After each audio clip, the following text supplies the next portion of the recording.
Okay, today I am rolling with Suzanna. She's only been doing Jiu Jitsu for about a month, she says.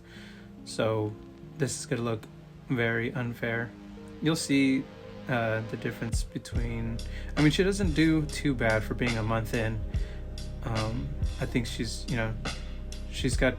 Like most white belts, when they first start, they're very explosive and aggressive. They don't really know too much how to attack.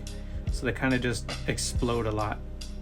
But she's got pretty good with the wrist control and the ankle, or the wrist ankle control or whatever, grabbing limbs and keeping them pinned. She's good at also cutting the corners. So even though I get a sweep on her, I think right here I get a sweep on her. Nope, I guess not. Okay. I do get a couple sweeps on her because she does kind of push her weight a lot to one side or the other, and when she's especially when she's kind of cutting corners in certain areas. Right now she's in the guard, and okay, so right there, that's what I'm talking about. She's pushing a little too much from one side to the next, which I still do myself. But when you're kind of brand new, you don't really know how much you're doing that. You don't realize how much you're doing that. When you're a little more experienced, you try to be more aware of not putting your weight too much onto one side when you're trying to pass, because then that's how you get swept. Here, I got, I'm not really sure what that technique is called, when you kind of trap one arm in between both your legs. And I'm kind of, even though I was kind of getting close to a Kimura, I'm not trying to tap her out or anything like that. She's only been doing this for a month, so I don't want to be that rude guy that's just tapping. I mean, I'm a white belt myself, so it's not like I'm some higher belt picking on a lower belt. But she's only a month in. I'm about 2 years into my training, a little less than 2 years. So there is still a noticeable difference, I would say.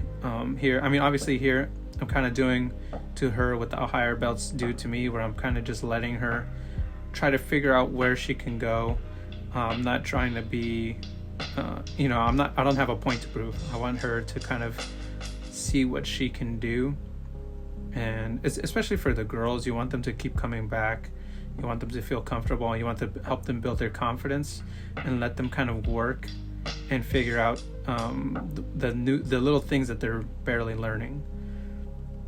So here, she loses her belt. Happens. I actually am pretty good with my belt now. I've been pretty good with it for a while. I rarely lose my belt while rolling. I've got a pretty good knot technique on my belt. Here again, she tries to pass the guard. I get her in my full guard and sweep again.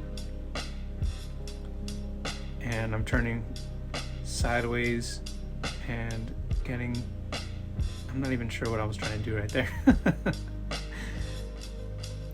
But, okay, so here, she's basically just trying to defend. One thing she does need to do is keep her knees to her chest, or try to bring her knees to her chest. Again, she's new, so I'm not gonna judge her for that. And where are we here? I think that's the end of the round. Okay, yeah, end of the round. Anyways, that's Suzanna. She's been a roller for a month, and I think she did pretty good for being about a month in.